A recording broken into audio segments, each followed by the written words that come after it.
FTP நேயர்களுக்கு வணக்கம். பொதுவாக ரொம்ப நாள் ஆகிடுச்சு ஒரு கண்டென்ட் பேசி. அது என்னன்னா, பாமகவில் இருக்கக்கூடிய உட்கட்சி பூசல். இதெல்லாம் உனக்கு கண்டென்ட் ஆயிடுச்சா அப்படின்னு நீங்க யோசிக்கலாம். ஆனா அவங்க ரெண்டு பேருமே அப்பாவும் மகனும் கண்டென்ட் மேல கண்டென்ட்டா எல்லா டெலிவிஷனுக்குமே கொடுத்துட்டு இருக்காங்க. நேற்று யதார்த்தமா ஒரு செய்தியை பார்க்குறேன். அந்த செய்தியில இருக்கக்கூடிய செய்தி வாசிப்பாளர் சொல்றாங்க, எப்படியோ பாமக பீகார்ல போட்டியிடட்டும், ஜப்பான்ல போட்டியிடட்டும், ஏன் தென்கொரியால கூட போட்டியிடட்டும், அவங்க எங்க போட்டியிட்டாலும் நமக்கு கண்டென்ட் கிடைக்குதுன்னு அந்த செய்தியாளர் சொல்றாங்க, ஒரு பெரிய டெலிவிஷன்ல இருக்கவங்க.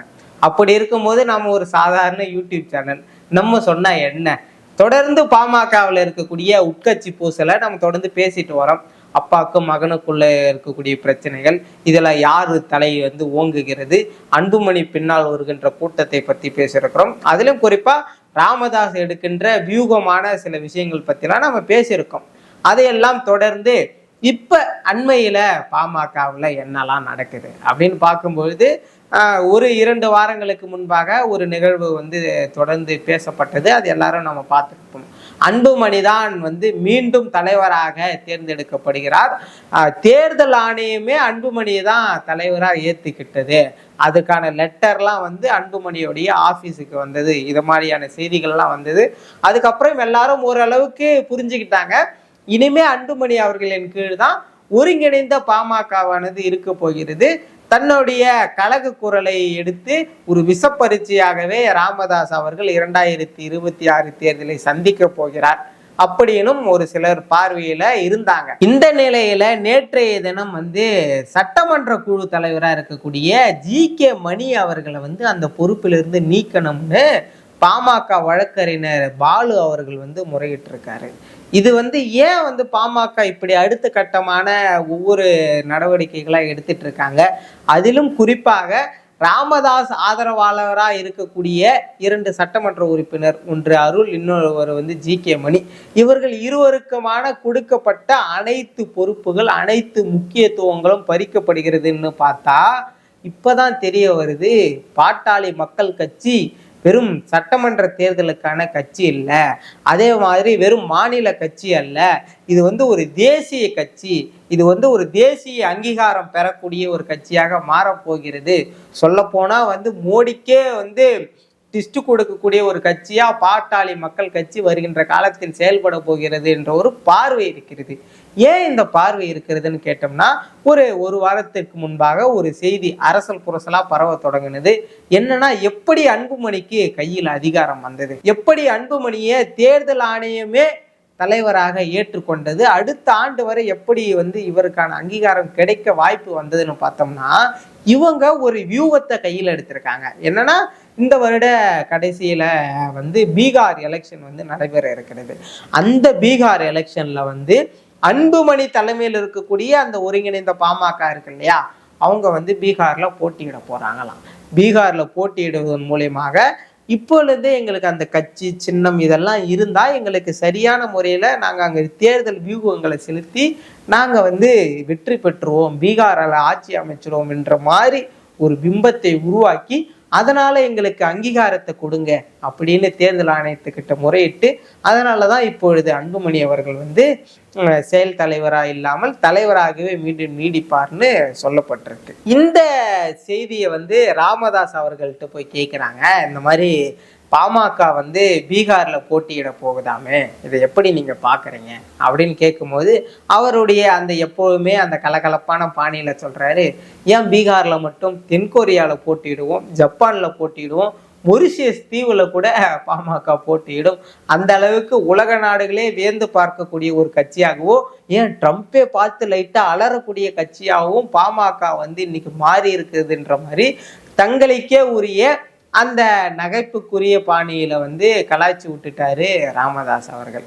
என்னடா இப்படியெல்லாம் போயிட்டு இருக்கு அப்படின்னு பார்த்தோம்னா, அங்கிருந்து ஒரு எதிர்த்தரப்புல திரும்பவும் வழக்கறிஞர் பாலு அவர்கள் சொல்லியிருக்கிறாரு, இனி பீகார்ல மட்டும் இல்ல, ஆந்திராவில் நம்ம பாட்டாளி மக்கள் கட்சி போட்டியிடும், கர்நாடகாவில் போட்டியிடும், இனி இருக்கக்கூடிய இந்தியாவில் இருக்கக்கூடிய ஒவ்வொரு மாநிலங்களிலும் பாட்டாளி மக்கள் கட்சி போட்டியிடும், இனி பாட்டாளி மக்கள் கட்சியானது ஒரு தேசிய கட்சியாக உருவெடுக்கிறது அப்படின்ற மாதிரி ஒரு பிம்பத்தை செய்தியாளர்கள் முன்னாடி சொல்லிட்டாங்க.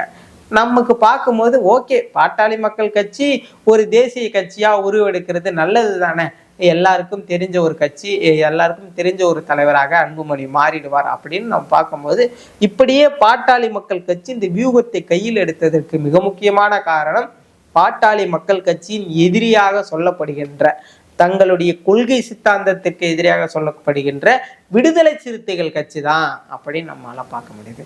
விடுதலை சிறுத்தைகளுக்கும் பாமகவுக்கும் என்னப்பா சம்பந்தம் அப்படின்னு பார்த்தீங்கன்னா, கடந்த நாடாளுமன்ற தேர்தல் 24 தேர்தலில் விடுதலை சிறுத்தைகள் கட்சி தமிழ்நாட்டில் 2 இடங்கள்ல தான் போட்டிட்டாங்க. ஆனா அதை தாண்டி இந்தியா முழுக்க 5 மாநிலங்கள்ல விடுதலை சிறுத்தைகள் கட்சி போட்டியிட்டது. அப்படி விடுதலை சிறுத்தைகள் கட்சி போட்டியிட்ட பிறகாக இங்க தமிழகத்துல 2 நாடாளுமன்ற தொகுதிகளில் வெற்றி பெற்றாங்க. அது அவர்கள் அங்கீகாரம் பெற்றதற்கு ஒரு வாய்ப்பா இருந்தாலுமே கூட தேசிய அளவுல ஒரு அங்கீகாரம், ஒரு முகமை பெறுவதற்கு அந்த 5 மாநிலங்கள்ல போட்டியிட்டது அவங்களுக்கு ஒரு பெரிய ஆதரவா இருந்ததா அந்த நேரங்கள்ல பார்க்கப்பட்டது. இப்ப அதே வியூகத்தை தான் அன்புமணி ராமதாஸ் அவர்களும் கையில எடுத்து நம்மளும் தேசிய அளவுல போட்டியிடும். அவங்க நாடாளுமன்ற தேர்தலில் தானே போட்டிட்டாங்க, நாம இனி வரக்கூடிய எல்லா சட்டமன்ற தேர்தலையும் பாட்டாளி மக்கள் கட்சி போட்டியிடட்டும் அப்படின்ற மாதிரி வியூகத்துக்கு வந்துட்டாங்க. சரி, ஓகே, இப்போ ஒரு கட்சி ஒரு தேர்தலில் ஒரு மாநிலத்துல போய் போட்டியிடுறாங்கன்னா அந்த மாநிலத்துல அவங்களுக்கு வெற்றி பெறக்கூடிய ஏதேனும் ஒரு பாசிபிலிட்டிஸ் இருக்கணும்ல. இப்ப பீகாருக்கும் பாமகவுக்கும் என்ன சம்பந்தம்னா ஒரு சம்பந்தமும் இல்லை. அங்க ஏற்கனவே வலிமையான பல கூட்டணிகள் இருக்கு. அதுலயும் இப்ப வரைக்கும் குறிப்பாக அறிவிக்கப்படாமல் இருந்தாலும் பாட்டாளி மக்கள் கட்சியானது தேசிய ஜனநாயக கூட்டணியில இருக்கிறது தான் எல்லாருக்கும் தெரிஞ்ச ஒரு நிகழ்வு அப்படின்னு நம்ம பார்க்க முடியும். அங்க பாஜக எப்படியாவது தங்களுடைய ஆட்சியை நிர்வகிக்க வேண்டும் என்பதற்காக வலிமையாக கட்டமைத்து வலிமையான கூட்டணியோடு தேர்தலை சந்திக்க தயாராக இருக்கிறாங்க. இன்னொரு புறம் ஓட்சோரி ஓட்டை திருடிட்டாங்க, ஓட்டை திருட பார்க்குறாங்க, ஓட்டை டெலிட் செய்ய பார்க்குறாங்கன்னு இந்தியா முழுக்க பெரிய பரபரப்பை ஏற்படுத்தினாலும் கூட அந்த பரபரப்பு எல்லாம் பீகார் தேர்தலில் தான் பிரதிபலிக்க போகுது.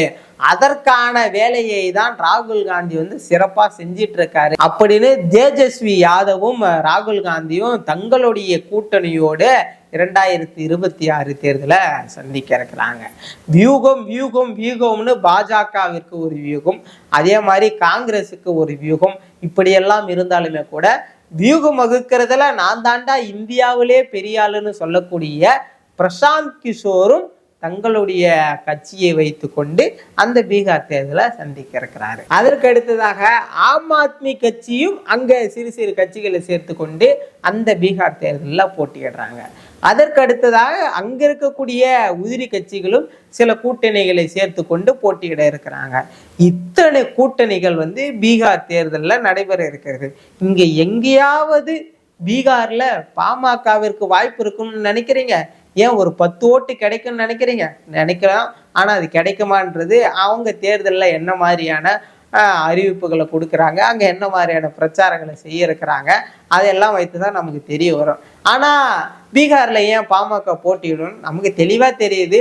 பீகார்ல இவங்க போட்டியிடுறதால எந்த ஒரு மாற்றமும் வராது, இவங்களை யாரும் கூட்டணிக்கே சேர்த்துக்க மாட்டாங்க இப்படின்னு எல்லாரும் தெரிஞ்சாலுமே கூட அங்கீகாரம் என்பது மிக முக்கியமான ஒன்று. அந்த அங்கீகாரத்தை தக்க வைப்பதற்காக தேர்தல் ஆணையத்துக்கிட்ட சில ஏமாத்து வேலைகள்லாம் செய்யணும்ல. இப்போ 2026 தேர்தலில் பாமக போட்டியிட போகுதுன்னா சரி வெயிட் பண்ணுங்க, இன்னும் 1 வருஷம் இருக்குது இல்லை, வெயிட் பண்ணி தான் பார்ப்போம். அதற்குள்ள அன்புமணியா ராமதாஸா யார் நிரூபிக்கப்படுறாங்க, யாருக்கு உண்மையான அதிகாரம் கிடைக்க எல்லாரும் ஆதரவு தெரிவிக்கிறாங்கன்ற எல்லாரும் இப்படி பல விதமான கேள்விகள்லாம் எழும்போம். நாம ஏன் 2026 தமிழ்நாடு தேர்தல் வரைக்கும் இதை தள்ளி போடணும்? இப்போ வரக்கூடிய பீகார் தேர்தலே இதை நம்ம வச்சுக்கோம். பீகார் தேர்தலில் நம்ம போயிட்டு போட்டியிடுறோம்னா அப்போ நாங்கள் தான் முழுமையாக அரசியலில் ஈடுபாட்டோடு இருக்கோம், நாங்கள் தான் தேர்தலை சந்திக்க போகிறோம் இப்படின்ற ஒரு பிம்பத்தை உருவாக்கி நம்ம கையில் அந்த பாட்டாளி மக்கள் கட்சின்ற ஒரு அதிகாரத்தை பெற்றுவிடலாம் என்ற ஒரு நோக்கத்தோடு அன்புமணி ராமதாஸ் அவர்கள் இதை கையில் எடுத்திருக்கிறாரு. இதை கையில் எடுத்ததுக்கு பிறகாக ராமதாஸ் அவர்களுடைய இந்த நகைச்சுவையான அந்த பதிலடியானது இன்று கொஞ்சம் பரபரப்பா அரசியல்ல பேசப்பட்டு வருது. ஸோ தொடர்ந்து நீங்க பாட்டாளி மக்கள் கட்சியுடைய செயல்பாடுகளை பார்த்துட்டு இருப்பீங்க. அதிலும் குறிப்பாக அப்பாவுக்கும் மகனுக்கும் உள்ளான ஒரு சண்டையா மாறினது. அதுக்கப்புறம் அது கட்சியிலே ஒரு செங்குத்து பிளவை நோக்கி உருவானது. இப்ப பிளவாக மாறி இவர் ஒரு கட்சி அவர் ஒரு கட்சின்னு மாத்திக்கிட்டாங்க. ஆனா கட்சிக்கு தான் இன்னமும் பேர் வைக்கல. அதிமுகவில் கூட ஒரிஜினல் அதிமுக இருக்கும். ஓபிஎஸ் ஒருங்கிணைப்பு குழு அப்படின்ற மாதிரி ஏதாவது வச்சிருப்பாரு. இப்ப ராமதாஸ் அவர்கள் ஒருங்கிணைப்பு குழு ஆரம்பிக்க போறாரா, இல்ல அன்புமணி கையிலே முழுமையான அதிகாரம் இருக்கப்படுமா? 2026 தேர்தலுக்குள்ள பாஜகவோடு யார் இணக்கமா போறாங்களோ அவங்களுக்கு டெல்லி தலைமை ஏதேனும் பாசிபிலிட்டிஸ் ஏதாவது ஸ்பான்சர்ஸ் பண்றாங்களா என்பதை நம்ம பொறுத்து இருந்து தான் பார்க்கணும். ஸோ தொடர்ந்து நீங்க இந்த பாமகவின் செயல்பாடுகளை பார்த்துட்டு இருக்கீங்கன்னா அவங்களுடைய இந்த சண்டை உண்மையிலே உண்மையான சண்டையா என்ற ஒரு கேள்வி இருக்கு. அது உங்களுக்கு எப்படி இருக்குன்னு மறக்காம கமெண்ட் பண்ணுங்க. நம்ம மேலும் ஒரு காணொலியில சந்திக்கலாம். நன்றி.